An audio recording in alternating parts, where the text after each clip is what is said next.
The goal for each podcast episode is for us to be honest, open, and transparent. While conversations do include mental health, this show does not replace support from a licensed mental health professional. If you feel triggered by any of these conversations, please feel free to take a break from the episode and check in with your support system. I had been brought to therapy when I was younger before. My mom had tried talking about mental health before. But when I was younger, and based on her knowledge, information, and experience with it, it was not presented in the same way as my uncle had presented it in. So whereas in that situation, it was presented more like something's wrong with you, you need help. He presented it more as this is normal, we all go through it. So for the first time, the conversation, it clicked that it's okay not to be okay, that there's not just therapy, but there's supplements, there's just your nutrition, what you're eating, exercise, just all these different pieces of your lifestyle, supplements, medication, therapy, just all these different things that can play a role in your maintaining your mental health or hurting your mental health.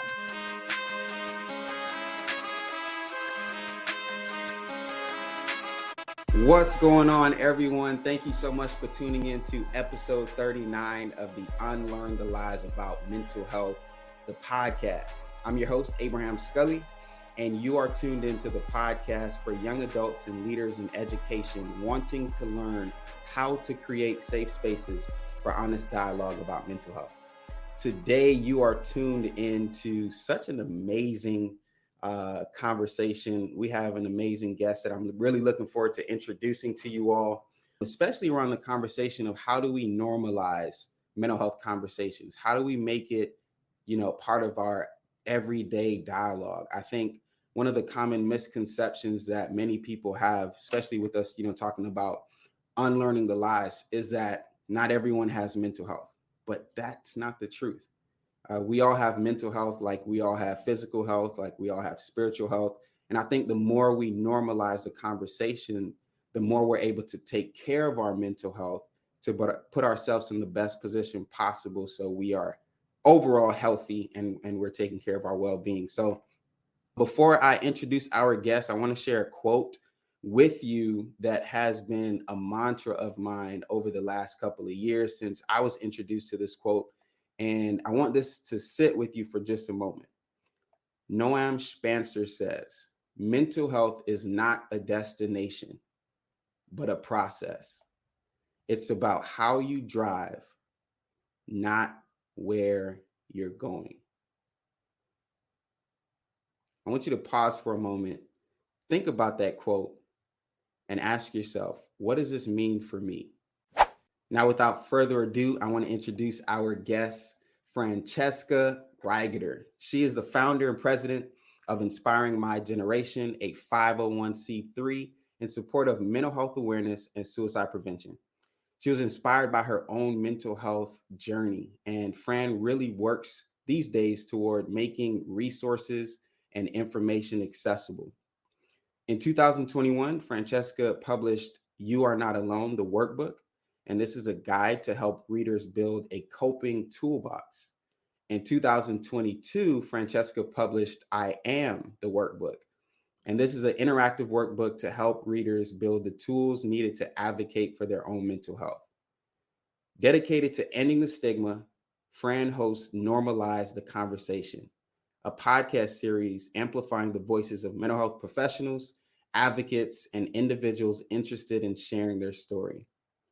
Her work has been widely recognized in national publications, including New York Weekly, LA Wire, US Reporter, Chicago Journal, and so much more. And today I'm really excited to dive into Fran's story, for her to share exactly how she was able to get to where she is today and the ups and downs and trials and tribulations, and also revelations that has allowed her to see the importance of normalizing the conversation about mental health.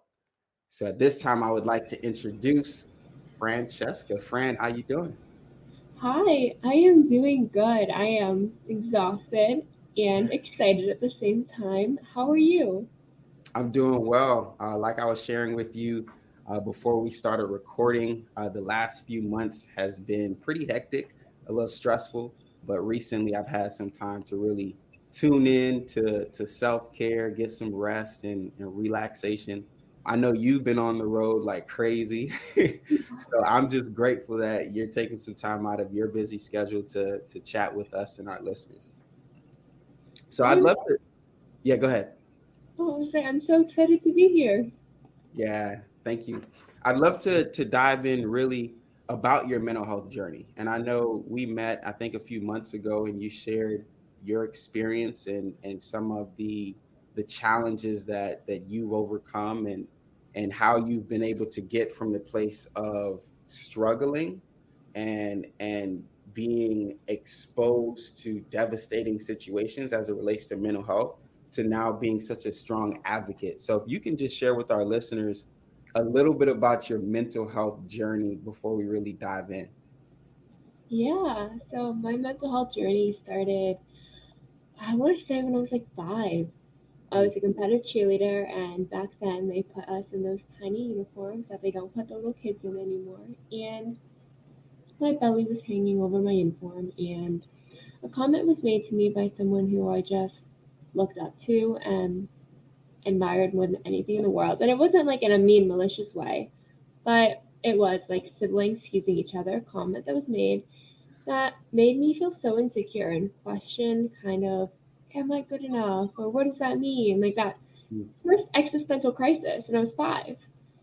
So from that moment, everything I did, I started to question if I was good enough. And I remember in 4th grade specifically, my best friend and I were doing the talent show together, and we wanted to practice after school. And the idea of not having my homework done before doing anything else in my head meant I was going to fail, I was going to be good enough. And I just went down this rabbit hole until I'd have these massive breakdowns. And that mm, only continued to grow. So by the time I was 12 years old, I was having these breakdowns all the time. Anytime there was a quiz or a test or a project or something due, or maybe there was a big cheer competition coming up, just something that carried a lot of weight became overwhelming to me. I didn't know how to cope with it. I didn't know. I just felt like I wasn't going to be good enough, and I was terrified of failing. mm, So by that, again, age of 12, I was so overwhelmed by it that I decided to start this kind of blog. It wasn't a thing back then, it was 12 years ago. But I wanted to have a conversation about what I was feeling because, I mean, you're 12 years old, you start crying, and what do people say? For me, it was, oh, get over it, grow up, don't act like a baby, big girls don't cry. Just, all those phrases they like to throw to invalidate instead of giving you space to feel. So I started this blog hoping someone else maybe felt what I was feeling and we could support each other. Now, that did not happen. But I was so determined that I needed to keep the space going. So I kept that blog going and decided to start a podcast when I was 15.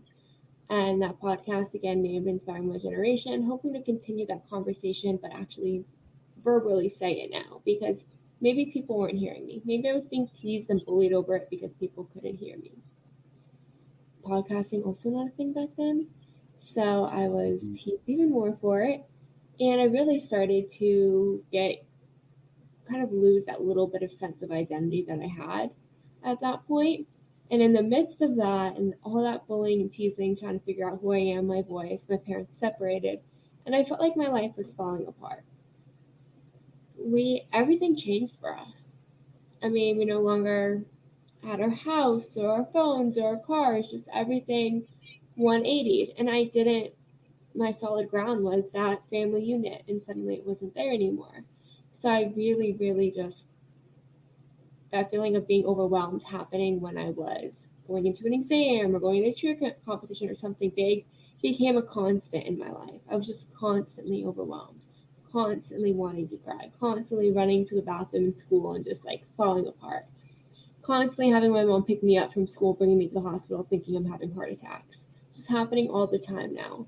wow. And I, at this point, don't even know it's my mental health. I don't think my parents know it's my mental health. We don't really know what's going on, just that I'm not feeling right and that I'm having these breakdowns.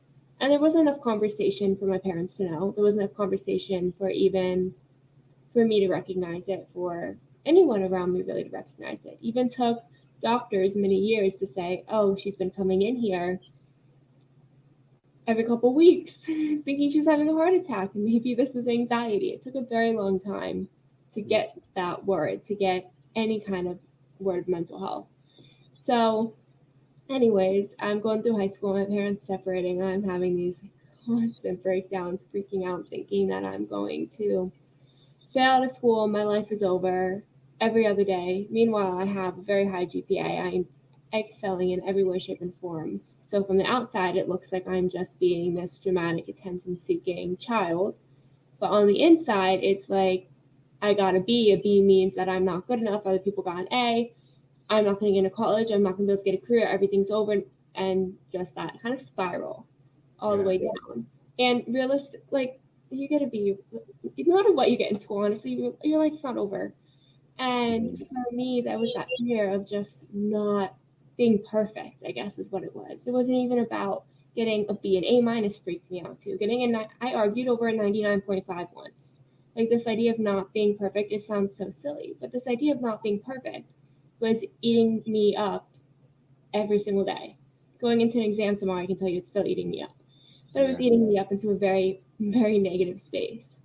So I finally graduated high school, get into a good college, really excited to go away to college and kind of get my life going. Parents kind of separation is turning into a divorce, and it's really spiraling even further down. And I was so lucky because I had my grandparents and my aunt and uncle step in and provide this emotional support that I needed at a time where my parents didn't emotionally or physically have that space and the capability of being there for what I needed at the time. Not because they didn't want to be. Like, to be very clear, it's not that they wanted to be, it's that they were going through their own things, and it was taking a very big toll on them as well. So I was very, very lucky to have those people in my life. So I went away to college, and I heard somebody graduated college in 3 years, and I said, I'm going to do it in 2.5. You can do it in 3, I'm going to do it in 2.5. Because I'm good enough. I'm enough, I'm better, and I have to prove that to, I don't know, everybody, not even just to myself, to everybody that I'm better. So I decided I was going to graduate early. So I took a full course load, and I worked a 4 a.m. shift at Panera Bread, and I worked the evening closing shifts at Build-A-Bear, and I tried to make enough money to get through. Very lucky to have some financial support from scholarships, grants, and then family members when it was available. So I was very lucky to have that kind of support around me during it, working hard to be able to afford any other piece and then be able to graduate early. So to be able to do that and make all of that work, my grandparents, specifically my grandfather, every morning we FaceTime for a cup of coffee before I went to class. Every day after class while I walked home so I could tell him all about it. And every night for dinner, no matter what he was doing, he made sure to jump on FaceTime with me so I could be a part of it. When I had exams, he stayed up all night on FaceTime, him and my grandmother, all night on FaceTime, listening to me explain how I was doing these finance formulas, just crying over these formulas. My grandmother, if I was not on the phone with my grandfather, I was probably on the phone with her. Best friends in the whole world. I'm getting ready to graduate in 2.5 years, as I planned. Life's looking up maybe a tiny bit right now. And my grandparents get into a car accident 3 weeks before my graduation, and my grandfather dies. I did not know how to get through like a cup of coffee without him. I didn't know how to get through a cup of coffee in the morning without him. And I was suddenly have to get through a lifetime. No one prepared me for that. No one talked to me about like what to do when the person who like one of the people who mean the most to you dies. No one tells you what to do. No one explained grieving or coping or just any of it to me before.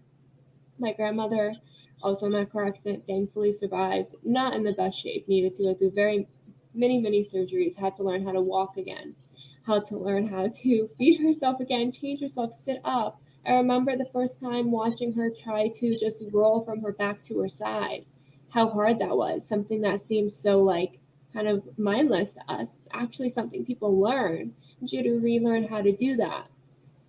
And one of the strongest people I know, probably the strongest person I know. I admire her so much. But that time I was by her side through all of it. I went home the week of finals and I slept in a hospital chair next to her every single night. I was so lucky. Only one teacher made me take an exam, and he had me take it from the hospital room right next to her. and it was fun. But all the other teachers were very, very nice and allowed me to keep my grade and graduate. So I slept in the hospital chair next to her, and I sat there and I held her hand and I cheered her on, and I annoyed her and every single person in that physical therapy room every single day, cheering her on, like jumping up and down, like, you got this, Nona. But I never took a moment to like cheer myself on or to cope or to grieve or do anything. I put all my energy into wanting to put on this brave face for her and to be there for her, because she means the world to me. I didn't know I had to cope or grieve or any of that. So in the midst of putting on this exterior face, kind of like I did my whole academic career, right? I said, like, I seemed from the outside, I had these perfect grades, I was this great student, I was so bubbly, energetic, and then here again, I seem to be doing fine. But in the inside, I'm falling apart. I don't know how to express it. So we get through that, and a month later, Christmas rolls around.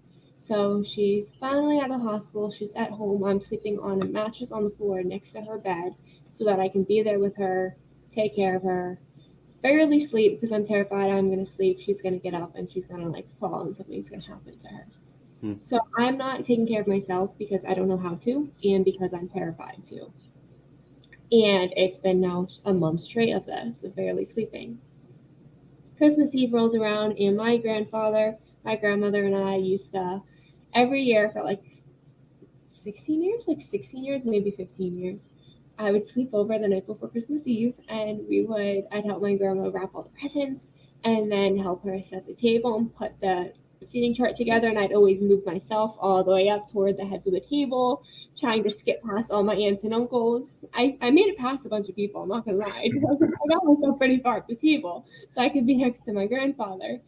And we would cook together, the three of us. We'd say, well, they'd cook, I supervised, I ate the food while they were cooking. It wasn't very helpful. But we did all this together, and then we went to bed in the morning. My grandfather would wake me and my grandmother up with he'd make like coffee and he put like the foam on it, so it would be kind of like a cappuccino, but not really, but like the same kind of feel. And then he would like lay in bed with us, and the three of us would snuggle and we'd watch like The Grinch. And it was just like the most perfect, like I looked forward to that moment every year. I got so upset anytime another cousin or grandchild wanted to sleep over. I was like, no, that's my time. Like that was what I looked forward to most.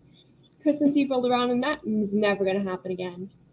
And when that like memory flashed into my head and I realized it was gone, I did not know how to cope. I feel like that's the moral of the story, is I did not know how to cope, did not know how to grieve. I ended up attempting suicide on Christmas Eve, and my uncle was the one who really supported me through it. I mean, I had been brought to therapy when I was younger before. My mom had tried talking about mental health before, but when I was younger, and based on her knowledge, information, and experience with it, it was not presented in the same way as my uncle had presented it in. So whereas in that situation, it was presented more like something's wrong with you, we need help. He presented it more as this is normal, we all go through it. So for the first time, the conversation, like it clicked that like it's okay not to be okay, that there's not just therapy, but there's supplements, there's like just your nutrition, what you're eating, exercise, just all these different pieces of your lifestyle, supplements, medication, therapy, just all these different things that can play a role in your maintaining your mental health or hurting your mental health. And it seemed so normal. It wasn't like you need to go somewhere and someone needs to fix you.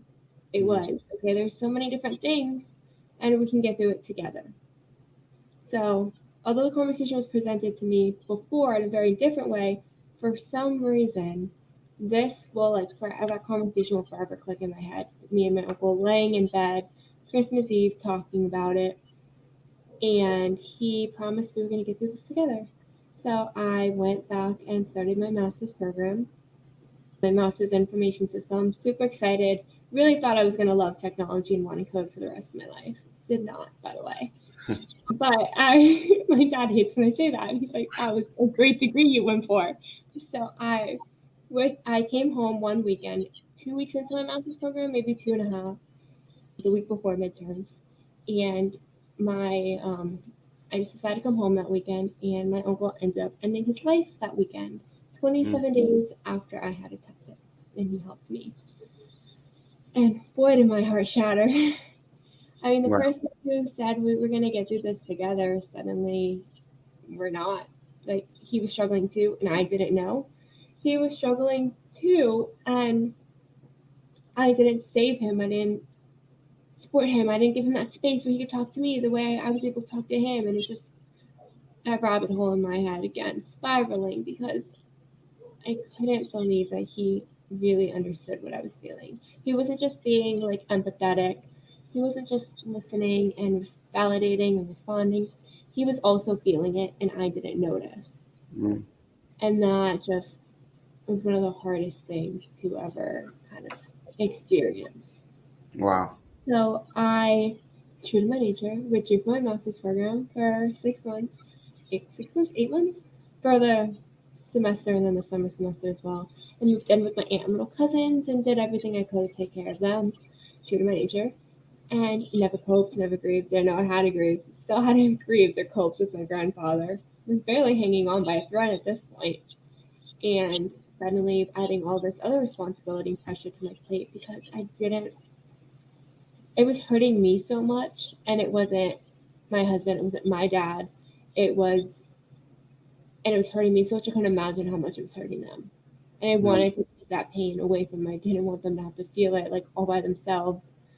And I wanted to be there. And I put myself in a situation that I wasn't ready to be in. I didn't know how to take care of myself. I was not in a position to be able to take care of others. But I tried, didn't know it at the time. I learned now Mm. how important it is to put that mask on yourself first, or at least be putting it on yourself as you're trying to put it on someone else and not just completely ignore yourself. But for me, I ignored myself, didn't know, didn't realize, didn't have the tools, the language, any of it. So I ended up attempting suicide 2 more times over the next 2 months, and I was hospitalized in a psych ward. And for the first time, I wasn't the only one struggling. And I was probably, I don't think I even admitted it as much yet at that point. Like, I don't think I was really ready to admit it, like externally to someone else. But internally, I was like, all these other people are here too. Like, they all understand what it's like to either not want to be here or to have tried to not be here anymore. And yet we all felt so alone. I made a point to let everyone's name and everyone's story and what they were going through, what brought them there. And it blew my mind how isolated all of us felt at a time where we were surrounded by people feeling very close to the same thing we were feeling. I don't want to compare anybody's, like, what anyone was going through feeling, but the same It's a shared confidence. I don't experience. want to be, yeah, that hopelessness. And yet it felt so isolating. We're surrounded by people feeling the same hopelessness. So finally got out of the psych ward after a week and spent a lot of time in therapy. I was doing neurofeedback therapy and therapy 4 times a week for a while, and spent a year just in recovery, learning all about myself, what I was going through, what these coping skills were, and learning the language to say, like, I need help, I need support. And then I got to a place where I wanted to make those tools available to other people. So I started Inspiring My Generation as a nonprofit instead of a blog or a podcast, and made it into an additional piece. So I added the nonprofit factor to it as well, but I also still have the blog and the podcast as part of it as well. And since then, I'm still constantly learning, growing, Yeah. doing the work, putting in the work. Yeah, long Yeah. story. Thank you. Yeah. Thank you so much for just your vulnerability in sharing, because as I'm listening to your story, I resonate with a lot of what you're sharing. And I'm sure, everyone listening, um, the more we hear the stories of others, the more we realize we're much more alike than we are different. I think some of the things that stood out for me as I'm listening to your story is being that strong friend, being that strong person. And I think when we are that strong person, it's difficult to be weak. But being weak is a part of the human experience. You know what I'm saying? So it's like, if we, I think there's like this quote or something I heard before. It says, you always show up as Superman or Superwoman with this cape on, people start to believe that's who you really are. And no one, takes a moment to realize or to ask themselves, how is Fran doing? I know she's always a strong one, she's always a supporter, but how is she doing? And the reason, or most times the reason we don't ask that question is because Fran always shows up as strong. Fran doesn't show those vulnerabilities or those moments where she's feeling weak. And I did the same thing for myself. And it got to a point where I got so low to where I had to open up. I think you share the same experience where you realize I don't have any tools to cope. I don't know what to do. I just find myself in this dark position, and I at this point I need to reach out. It's not even like a choice. So thank you for your vulnerability. Thanks for sharing all of what you did. I want to talk a little bit about, because even with you starting to recognize certain things when you're 5 and then deciding to start a blog at 12 years old, we don't hear that stuff. Like, no one hears that's not common. So it speaks to your level of self-awareness and how in tune you were with your own feelings.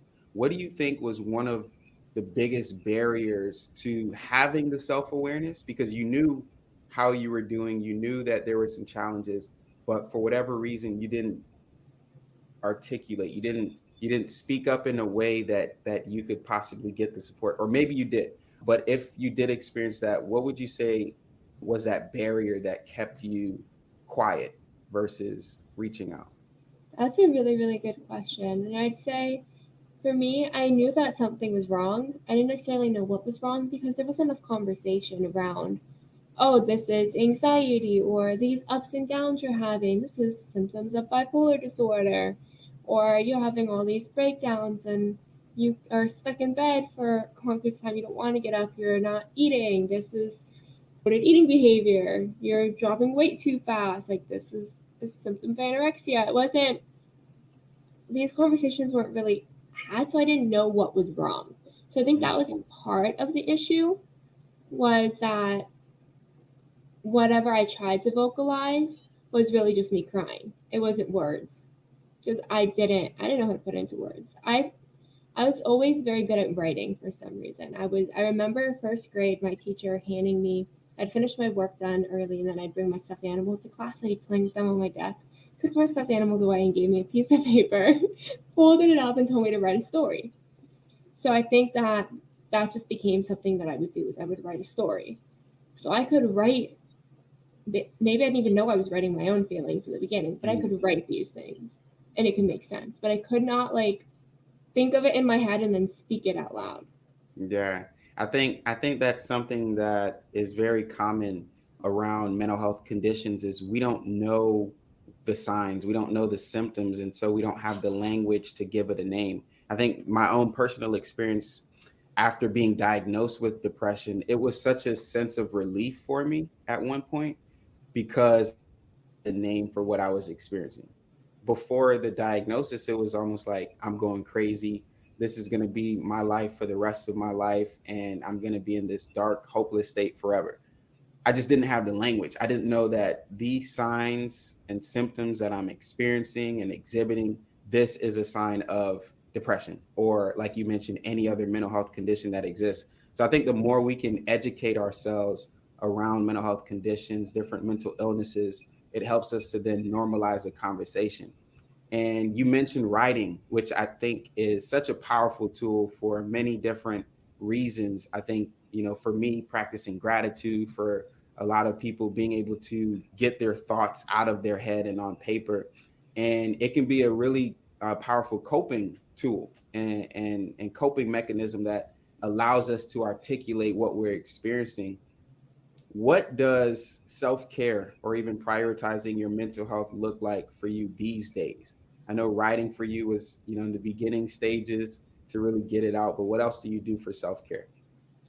So that's something I've been really playing with a lot lately because my schedule's been so up in the air. So I could say, I answered in two ways. So when I'm in a more consistent routine, my self care really looks like getting up early in the morning and going for a walk.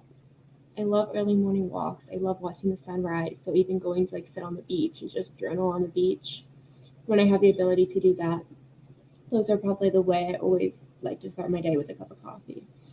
And then making time during the day to, those on our Apple Watches, they have that thing now where it like reminds you to breathe. Yeah. Well, I try to remember to wear mine so I get those breathing reminders. But when I don't, I even just try to like set a 30-second timer and just like breathe without thinking of everything I have going on, because my schedule can feel so overwhelming. I looked at my calendar for tomorrow and it's like 6 podcast recordings back to back, and I didn't even schedule like 5 minutes to eat in between. So that's 6 hours straight of no food. Mm. And so making sure I schedule in just 30 seconds to breathe in the midst of that, just so that I can catch my breath, because that can be so quick to get overwhelmed.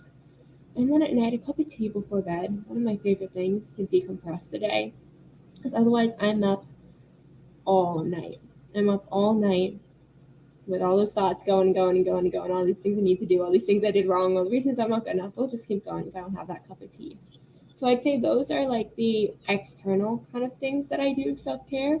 And those are usually done when I'm in a more consistent routine, not as much when I'm traveling. Due to traveling just making it harder because I don't have a car with me or my tea and honey. So sometimes I have to take an effort to go and remember to go buy it. Other things that I do that are just kind of more internal, setting boundaries and learning to say no. I'll give you an example. The other day, my friend wanted to go out and do dinner. And I was like, okay, I can do like a 4 p.m. I know I have this time from 4 to 6 where my calendar is open, where I can take that break from studying because my computer is going to need to charge around that time anyways. I plan out my day to exactly when my computer is going to die and I have time to move around and do things. So I was like, I have time now. So we were going to go at that time. And then she turned around and said, can we go later? She was like, let's go 7, 8 o'clock. And I was like, why? Like, my calendar is so important to me, because if I now switch this up and I go and I start writing this paper, I was going to start writing a paper after dinner. If I start writing it now, I'm not going to want to stop before I finish. I'm going to want to write straight through. And I know it's going to cause a lot of anxiety for me. It's going to cause an unnecessary breakdown to have to stop. So I said, no, I can't. If you can do now, that would be great. If not, another time would be great. So learning to set those boundaries where I know something's going to trigger an anxiety attack. Do I love seeing my friends? Absolutely. Did it break my heart to say no? Absolutely. Do I know that was the better option for my mental health, because it prevented a massive breakdown that would have needed my parents to like sit me down, calm me down, probably for like over an hour, 2 hours, somebody just like telling me I'm not going to fail out of school because I stopped writing in the middle of a paper. For me, that's, if I start a assignment, I have to finish. I don't know why. It's something I'm working on, learning how to be able to just stop in the middle of doing something. But my mental health, protecting it, and knowing that, setting a boundary. I have to say no sometimes.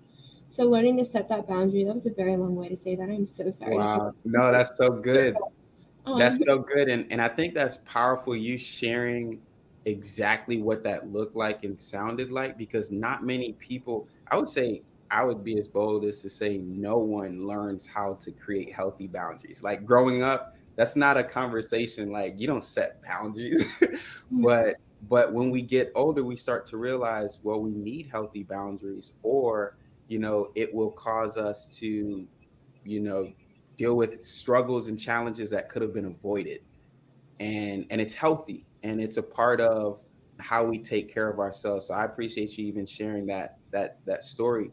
And you mentioned, I want to kind of go back to the writing and what you've been able to do for yourself. And as you're going through your own mental health journey, it sounds like you're constantly looking for opportunities to share what you've learned, to share what works, and possibly help and support other people. And I shared earlier in the conversation that you've written a few workbooks to help people, because a lot of people, they hear mental health routine, take care of your mental health, prioritize your mental health, and it almost sounds like it's another task. It's like another thing that I have to do, and I don't have time to do it. But through your workbooks, you have actually made it easier for someone to start the process of taking care of themselves with these coping toolboxes that you've created. So if you can just share a little bit about the workbooks you've created and how is this helping others to develop their own mental health routine? Yeah, so thank you for that. I have 3 workbooks available as of right now. The first one, as you said in the beginning, is You Are Not Alone, the workbook. That's a guide helping individuals build coping skills as well as kind of support each other through a mental health conversation, as well as affirmations, self-love statements.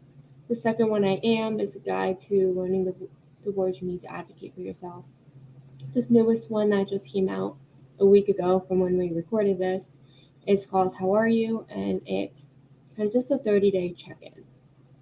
So when writing these books, I pulled from like my own experience. Like you said, everything that I learned I should have known but didn't, or had heard somebody talk about, but the language was never showed in a way or displayed in a way that made sense to me.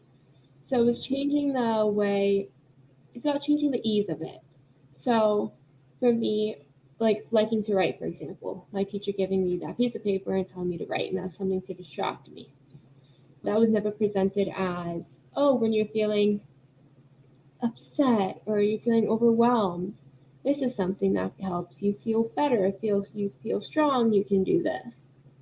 It was never, the dots were never connected. Looking back, there were so many times there were tools out there, but the dots were never connected so that it would make sense to why I would use it and when I would use it.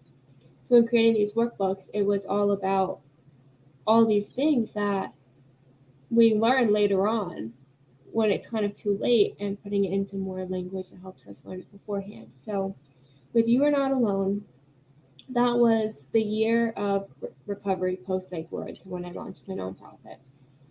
Of all these worksheets I created for myself, trying to build affirmations, trying to build self-love statements. I thought people loved me because of things I had, and then this fear of not being good enough, not being able to afford these things, because at that point in time, I wasn't the one affording it. My parents were.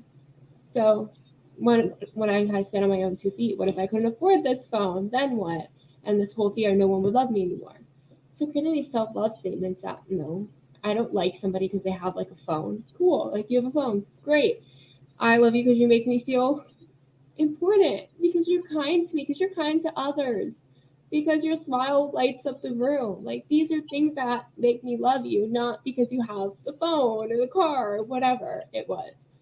So kind of trying to separate these feelings of self-love and self-worth and presenting them in a different way. And then going into emotions and expressing them in different ways. I mean, for so long, as we said before, I could not verbally express what I was feeling. Don't know why I couldn't. I just couldn't. But I could put on a Taylor Swift song that'll explain how I'm feeling. I love Taylor Swift. So I could always find a Taylor Swift song that would explain how I was feeling, or I could draw a picture that might explain how I was feeling. There were other things I could do to explain how I was feeling. I just couldn't verbally express it. So giving people opportunity, 2 songs that make you feel happy, 2 songs that make you feel sad. Draw something that makes you happy. Draw something that makes you feel jealous or envious. Kind of just connecting your emotions to different outlets of expression. Going into a mental health conversation to have a step-by-step guide. I mean, my parents didn't know how to validate me. Not because they didn't want to. When they were crying growing up, it was get over it, grow up. So what did they tell their kids? Get over it, grow up. Mm-hmm. So I wanted to create a guide that bridged that gap in communication. So I now actually present the workbook open to those pages for them and tell them just follow the script, and they think it's funny, but they'll do it sometimes. So it's asking those non-judgmental, open-ended questions, supportive statements, understanding statements, validation statements, follow-up statements, just all the active body language, all these different pieces. And there's practice exercise for you to be someone supporting someone else in a sample conversation, and then one for you and someone else to have a conversation and record. Oh, these are the validation statements I said, or you know what, I forgot to say a validation. So kind of to bridge that communication gap, and then at the end, building those coping skills. So in the end of the workbook, you have this piece of paper that you could ideally rip out, put it in your backpack, or put it in your briefcase or suitcase or purse next to your bed, wherever you want to put it. And You have affirmations you can tell yourself, reasons you love yourself, validation statements, 3 people you can call, 3 places you can go, all these different things that can help you feel safe when you're feeling overwhelmed. The second workbook, I Am, again, that guide to learn how to advocate for yourself, broken down into 4 sections. Who am I? Trying to figure out who I am outside of all these labels. We live in a world where there are so many labels being thrown around, and there's so much pressure to figure out where you fit in. And with a lot of labels comes a lot of these stereotypes and misconceptions. And because there's not enough conversation happening, or maybe there's too much conversation happening that isn't as productive as it could be, because there's just a lot of arguing going on, it's hard for people to say, oh, I fit into this maybe label, but I also am this and this and this and this. Instead, it's like, oh, this label means this and that's it. So, for example, female. For so long, I thought being a female meant that when I was crying, I was just sensitive. Not like I'm crying all the time. Great, I'm overly sensitive. I'm a female. That's normal. No, I was feeling very overwhelmed, anxious. I was actually living with a bipolar disorder that was undiagnosed and untreated at the time, and desperately needed that medication and support.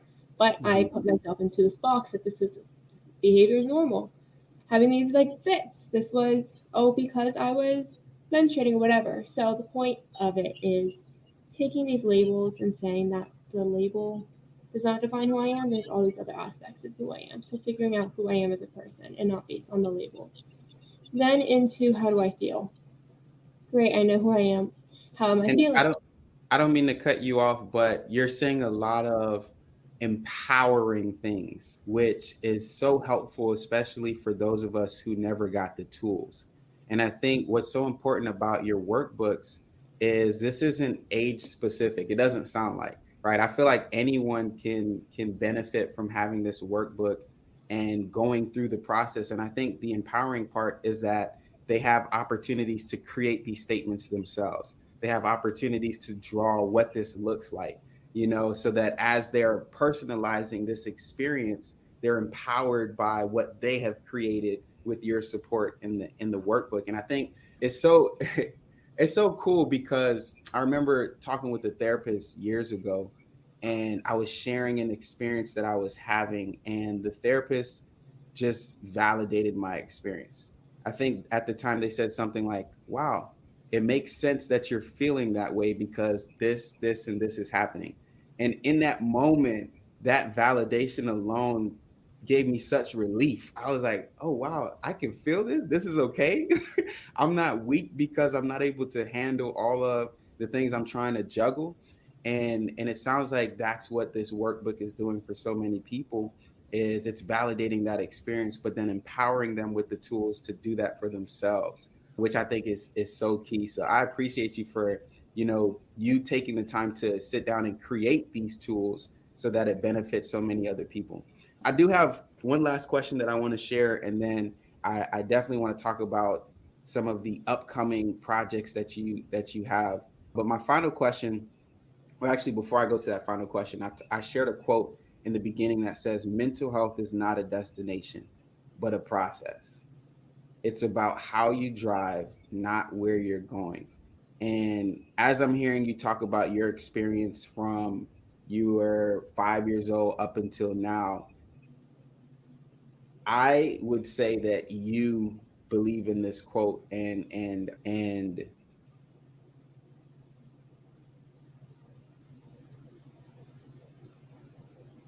embody this because you understand that where you are now is not where you were, but this is a constant journey that you're on. You're constantly learning. And for me, I remember, being diagnosed with depression and just thinking about what do I have to do to get out of this and then never have to experience this again versus looking at it as a part of the process, right? This is not a destination. I'm not looking to arrive anywhere, but I'm constantly working on what makes me healthy. I'm constantly working on doing whatever I need to do to prioritize my mental health. So that final question is, what is mental health to you? Oh, that's a really good question.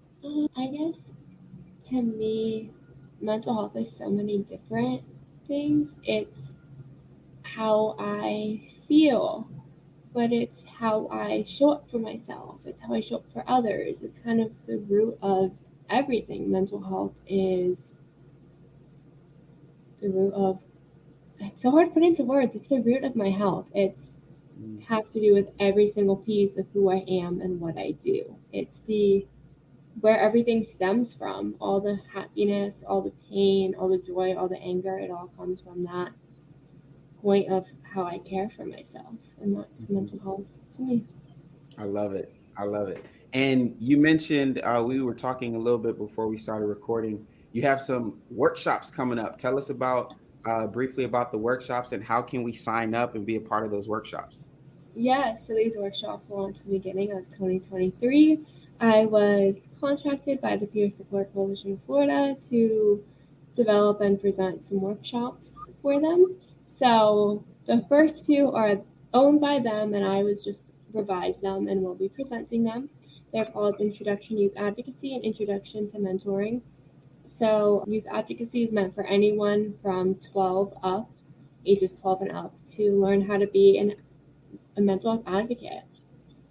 For mentoring, it's to learn how to, again, from 12 up, it's learn how to be a mentor, how to be someone who offers guidance or support or coaching or motivation. So those workshops are awesome. They did an amazing job putting that information together. I was so excited and lucky to revise them and be part of it. The other three workshops are owned by me, created by me, and they're based on my workbooks. So the first one, Mental Health Conversations, is meant for high schoolers, and that's learning how to not just have a conversation with someone else and support someone, but also how to reach out and advocate for yourself and say, hey, I need help today. So we're developing the language for both sides of the conversation. The next workbook is called Self-Care and Coping Skills, and that's for middle school students. And we ask that their parents attend with them. It's online, free, virtual Zooms, hosting nationally, and it's about building affirmations and coping skills and bridging the gap in communication between kids and their parents, because there's not really space for them to come together, and there's not always a space for them to come together and have these honest conversations, because kids don't always know if they can tell their parents. They don't want to worry their parents. Parents don't always know how to ask their kids. There's usually a space where there can be a lot of misinformation put together because there's not a lot of communication. So the goal is to create a space for communication where kids can say, oh, this is my insecurity, and the parent and the kids can build affirmations together. And they create a plan to say those affirmations together. Or when I'm feeling sad, this coping skill works. Or I don't know what coping skill works for me. I have no idea. And then the parent can say, oh, I think you like playing soccer. How does that make you feel? And helping them, oh, yeah, I do like to run around and kick the ball outside when I'm feeling stressed. That's a great idea. So bridging that gap in communication and letting them support each other through it. And lastly, for elementary school students, grades 3 to 5, we ask the parents again to attend with them. And it's learning to love yourself. And that's building, it's based on Just a You Are Not Alone workbook. It's building that self-love statements, those affirmations, a little bit of coping skills, and in the end, that emotional wellness toolbox. So if I'm sitting at lunch and none of my friends sit with me that day and I'm falling apart and overwhelmed, I know what I can do in that moment to get through the day, or even go to the office and say, hey, I need to call my mom, or call my dad, or call my caregiver, call whoever. So it's really just, these workshops are spaces to bridge the gap in communication and give kids the tools that I needed at their age but didn't have. Awesome. Thanks for what you're doing. And we're going to link up the workshops and the workbooks in the show notes so anyone listening can have access to that. Fran, where can our friends here on the podcast, where can they go to find you and connect with you? What's the best social media platform for you? Yeah, so on Instagram, it's for the nonprofit, it's at Inspiring My Generation. For me, it's at F Reicherter, Reicherter. You can connect with me on there, and it's the same on all social media platforms. You can visit the website, inspiringmygeneration.org, to view more contact information, learn more, to submit a form. Yep. And we'll put all of those links in the show notes as well. Before we leave this conversation, just want to share a couple more resources for 24/7 chat and text support. You can now call or text the Suicide and Crisis Lifeline at 988. So if you're ever in a position where you need to talk to someone, 988, you can call or text. Also, Speaks to Inspire, we just recently released a blog on how to create a mental health routine. I know we talked a lot about routines in this conversation, and it can be difficult. It can seem like a daunting task, but it can be simple and practical. So definitely check out that blog at speakstoinspire.com/blog. We also have additional resources at speakstoinspire.com/resources. And then last but not least, we would love to have you join the Unlearn the Lies About Mental Health Facebook group to continue the conversation and continue our efforts to advocate for youth and young adult mental health. That's just facebook.com/groups/unlearn the lies, or you can just search Unlearn the Lies About Mental Health, the community. With that being said, thank you so much for listening to this podcast. I hope you enjoyed it. I hope this conversation added value to you. If it did, share it with a friend, and we look forward to speaking with you next time. Take care.